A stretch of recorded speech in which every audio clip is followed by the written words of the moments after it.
Hello everyone, welcome to my cake talk channel. आज हम लड्डू बनाने वाले हैं, मकर संक्रांति स्पेशल लड्डू। तो आज हम बेसन के लड्डू बनाएंगे जिनकी रेसिपी थोड़ी अलग है। तो आइए चलिए हम मकर संक्रांति स्पेशल बेसन के लड्डू बनाते हैं। ये देखिए मैंने बेसन ले लिया है, खाली बेसन है और कुछ नहीं डालना है हमें इसमें। तो बेसन का हमें डो बनाना है, तो हम थोड़ा थोड़ा पानी डालते जाएंगे और इसका सॉफ्ट डो तैयार कर लेंगे।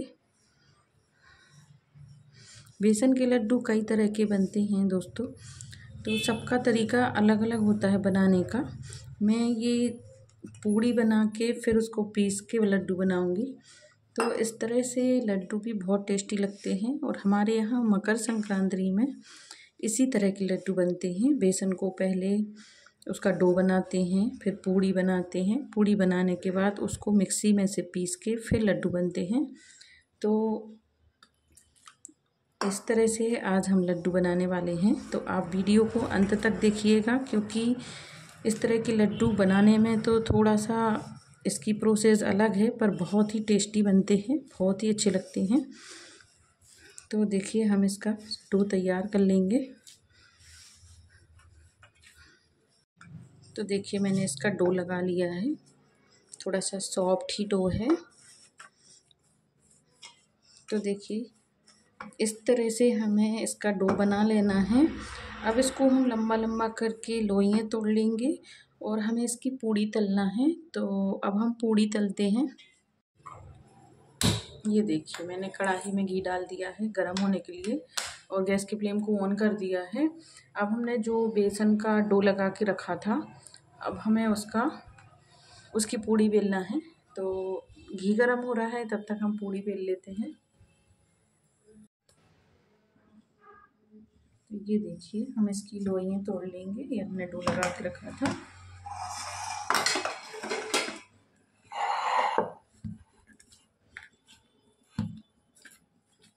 मैंने पटे पर थोड़ा सा तेल लगा लिया है जिससे डो चिपके ना।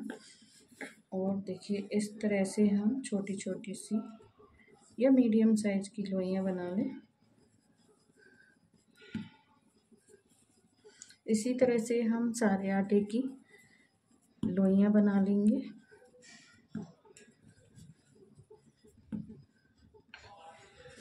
अब हम इनको बेलेंगे।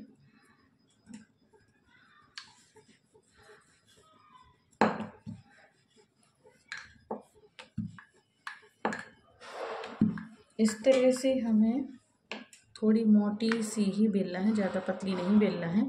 तो हम ऐसी सारी पूड़ियाँ बेल के रख लेंगे।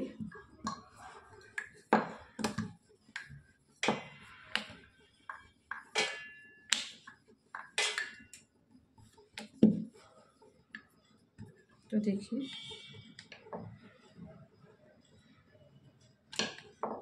इसको हमें ज़्यादा किनारी ज़्यादा सॉफ्ट वो नहीं करनी है, चिकनी, क्योंकि हमें तलना है, तल के तोड़ना ही है। तो हम कैसे भी बेल सकते हैं। तो अब हम तलते हैं। तो देखिए घी गरम हो गया है। अब हम इस तरह से घी में ये पूड़ी तल लेंगे।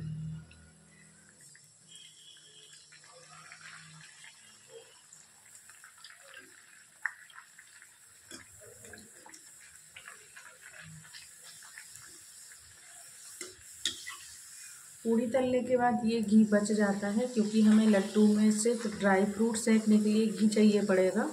तो ये तो घी बचने वाला ही है। तो आप इस घी का किसी दूसरी चीज़ में यूज़ कर सकते हैं, या तो और लड्डू बनाएंगे तो उसमें सेकने के लिए यूज़ कर सकते हैं, या पराठा में, क्योंकि इतना घी नहीं लगेगा इन लड्डुओं में, बहुत ही कम घी लगता है। तो देखिए इस तरह से हमें पूड़ी तलना है। एक एक करके हम सारी पूड़ियाँ तल के रख लेंगे।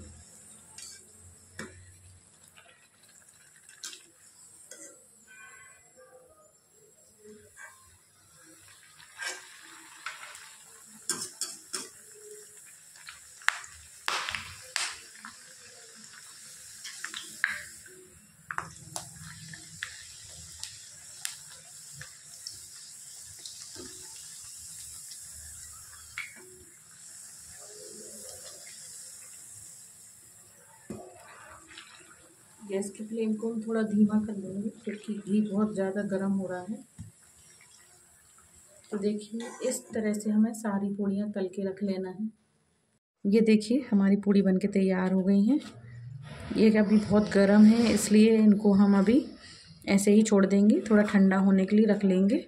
जब ये ठंडी हो जाएंगी तो हम इनको तोड़ लेंगे। देखिए इनको हम इस तरह से तोड़ लेना है हमें। ऐसी सारी पूड़ियाँ हम तोड़ लेंगे और मिक्सी जार में डाल के इनको हम पीस लेंगे। तो अब हम इनको ठंडा कर लेते हैं, ये बहुत गर्म है, और तोड़ के इनको पीस लेते हैं। तो ये मैंने पीस लिया है, ये मिक्सी जार में ये थोड़ा सा रह गया है। इस तरह से हमें इसका ये पीस लेना है, मिक्सचर बना लेना है। अब इसको हमें सेंकना है तो हम गैस की फ्लेम को ऑन कर देंगे और सेंकेंगे।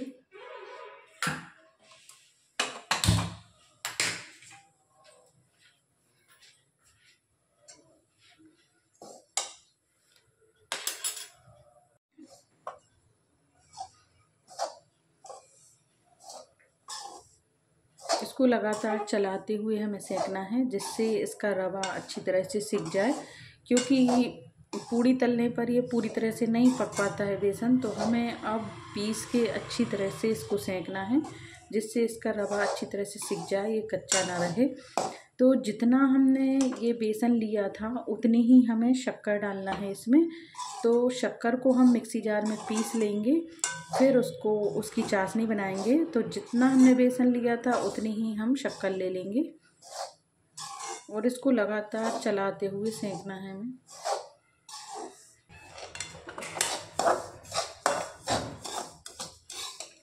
देखिए बेसन का जो मिक्सचर था उसका कलर चेंज हो गया है और इसमें से अच्छी सी खुशबू आने लगी है। इसका मतलब है कि हमारा जो मिक्सचर है वो अच्छी तरह से सिक गया है। और देखिए ये थोड़ा सा डार्क कलर का हो गया है। तो अब हमें इसको और ज़्यादा नहीं सेंकना है, बस इसकी चाशनी बना के रखना है। तो शक्कर को मैंने पीस के रख लिया है और इसको हम निकाल लेंगे किसी और बर्तन में, क्योंकि इसी कढ़ाई में ही हम चाशनी बनाएंगे। तो अब हम इसको निकाल लेते हैं। सिका हुआ बेसन मैंने प्लेट में निकाल लिया है और देखिए जितना बेसन है हमारा उतनी ही मैंने शक्कर को पीस के रख लिया है।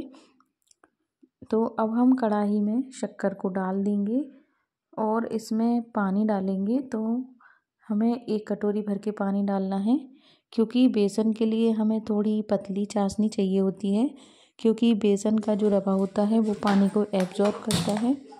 तो इसमें थोड़ा पतली चाशनी चाहिए होगी हमें। तो हम 1 कटोरी भर के पानी डाल देंगे इसमें। चाशनी बन रही है तब तक हम देखिए ये है इलायची, ये दालचीनी का टुकड़ा है। तो दालचीनी और इलायची को हम पीस लेंगे और ये जायफल है।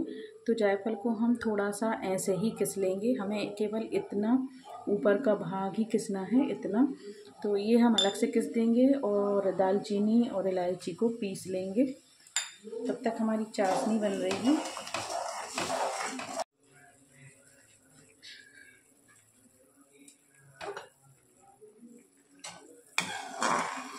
ये देखिए मैंने 1 कटोरी भर के पानी डाला है, क्योंकि हमें इसमें थोड़ी सी पतली चाशनी ही चाहिए है। और ये जो चाशनी के साइड में काला काला लगा है, जो इसका मैल आ जाता है, उसको हम निकाल देंगे, अलग कर देंगे इसको हम।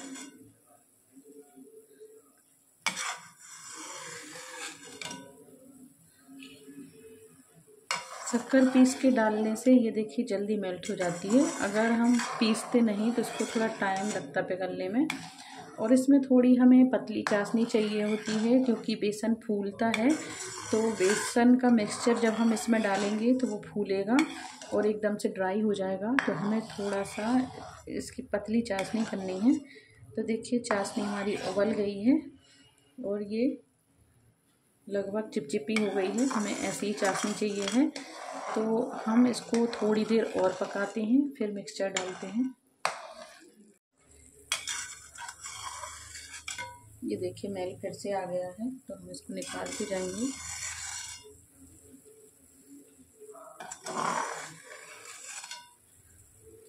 अब इसमें हमें इलायची कूट के डालना है और दालचीनी डालना है पिसी हुई। तो देखिए ये जायफल है, इसको हमें थोड़ा सा पिस देना है।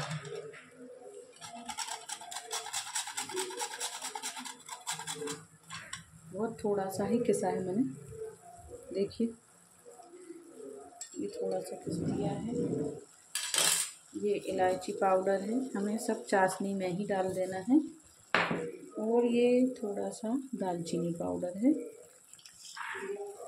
इन सब चीज़ों को हम मिक्स कर लेंगे।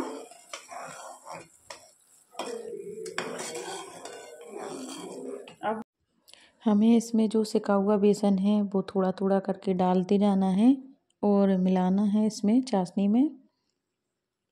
तो देखिए इस तरह से हम थोड़ा थोड़ा करके डालते जाएंगे।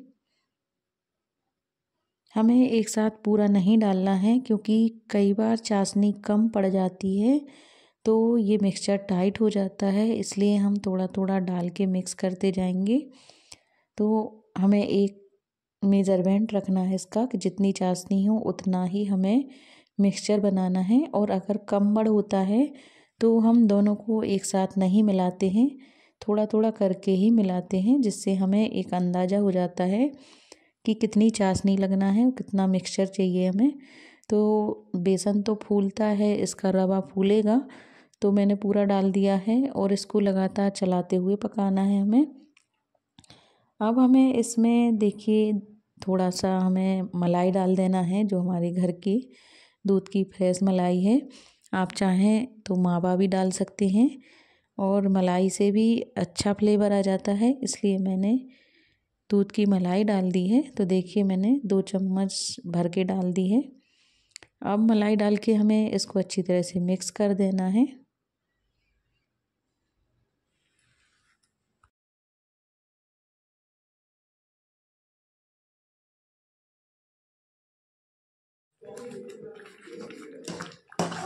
तो देखिए थोड़ा सा गाढ़ा आ गया है पहले से।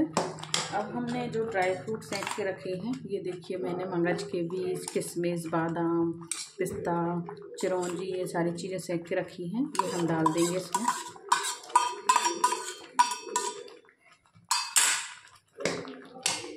अब हमें इनको अच्छी तरह से मिक्स करना है।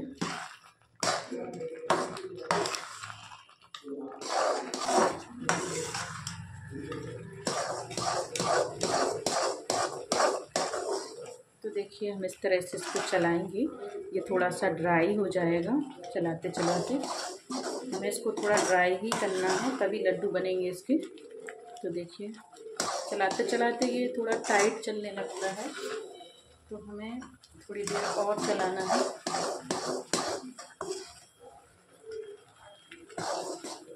तो देखिए साइड से ये जमने लगा है, ये चाशनी हमारी जमने लगी है। इसका मतलब है कि हमारा ये जो लड्डू का मिक्सचर है ये पक गया है। तो अब हम गैस की फ्लेम को बंद कर देंगे और थोड़ी देर इसको ठंडा होने के लिए रख लेंगे, क्योंकि अभी हम इसको टच नहीं कर सकते हैं। जब ये छूने लायक हो जाएगा तभी हम लड्डू बनाएंगे। तो इसको हम थोड़ी देर ऐसे ही छोड़ देंगे, जिससे ये थोड़ा सा ठंडा हो जाए। लड्डू का मिक्सचर थोड़ा सा ठंडा हो गया है, ये ड्राई हो गया है। हमें इसको बहुत ज़्यादा ठंडा नहीं करना है, हल्का गुनगुना ही रखना है। अगर ये बहुत ज़्यादा ठंडा हो जाएगा तो लड्डू नहीं बनेंगे, एकदम ड्राई हो जाएगा। तो जब छूने लायक हो जाए तभी हम हाथों में थोड़ा पानी लगा लें और इस तरह से इनको दबा दबा के लड्डू बनाएं। तो ये शुरू में तो बहुत ही आराम से बन गए थे, पर बाद में ये थोड़ा सा मिक्सचर ड्राई हो गया था, तो मैंने इसको थोड़ा सा फिर गरम करा था हल्का सा, पर बाद में थोड़े से टाइट ही लड्डू बने हैं। पर कोई बात नहीं, कई लोग टाइट लड्डू भी बनाते हैं। तो कुछ लोग इसके सॉफ्ट लड्डू पसंद करते हैं, कुछ लोग कड़क करते हैं। तो मेरे शुरू में तो सॉफ्ट लड्डू बन गए थे, पर बाद में थोड़े से ड्राई कड़क बने थे, जो बहुत ज़्यादा कड़क तो नहीं है, तोड़ने पे टूट रहे हैं, पर उनको हम थोड़ा सा स्टोर कर सकते हैं, कई दिनों तक रख सकते हैं। और जो गीले लड्डू होते हैं, थोड़े से सॉफ्ट लड्डू होते हैं, उनको हम ज़्यादा दिन तक नहीं रख सकते हैं। तो आप अगर ड्राई लड्डू पसंद करते हैं तो इनको थोड़ा सा मिक्सचर को और ठंडा हो जाने दें। और अगर सॉफ्ट लड्डू पसंद करते हैं तो जब गरम मिक्सचर होता है, थोड़ा सा सॉफ्ट होता है, तभी लड्डू बना लें। तो देखिए इस तरह से मैंने एक एक करके सारे लड्डू बना लिए हैं। इस तरह से देखिए थोड़ा सा जब ये सूख जाता है तो थोड़ी सी मेहनत लगती है लड्डू बनाने में, पर लड्डू बहुत ही टेस्टी बने हैं और बहुत ही अच्छे बने हैं। तो ये देखिए मेरे सारे लड्डू बनके तैयार हो गए हैं। ये देखिए कितने बढ़िया बने हैं, कितने सुंदर बने हैं। इनमें आपको 2 कलर के दिख रहे होंगे। तो ये सॉफ्ट वाले हैं जो पहले बनाए थे, क्योंकि पहले मिक्सचर थोड़ा गीला था और बाद में मिक्सचर थोड़ा सा ड्राई हो गया था। तो मैंने ये हाथों में पानी लगा के बनाए थे, तो इनका कलर अलग दिख रहा है और इनका कलर अलग दिख रहा है। ये भी आगे सूख जाएंगे थोड़े से, तो ऐसे ही कलर के हो जाएंगे। तो देखिए आप भी मकर संक्रांति पर ऐसे ही लड्डू बनाइए और कमेंट्स करके बताइएगा कि आपको मेरे द्वारा बनाए हुए लड्डुओं का वीडियो कैसा लगा है और लड्डू की रेसिपी कैसी लगी है। तो दोस्तों रेसिपी पसंद आई हो तो आप प्लीज़ लाइक शेयर करिएगा, और अगर आप मेरे चैनल पर नए आए हों तो प्लीज़ सब्सक्राइब कीजिएगा। तो फिर मिलते हैं अगले वीडियो में किसी नई रेसिपी के साथ। तब तक के लिए take care, bye, thank you.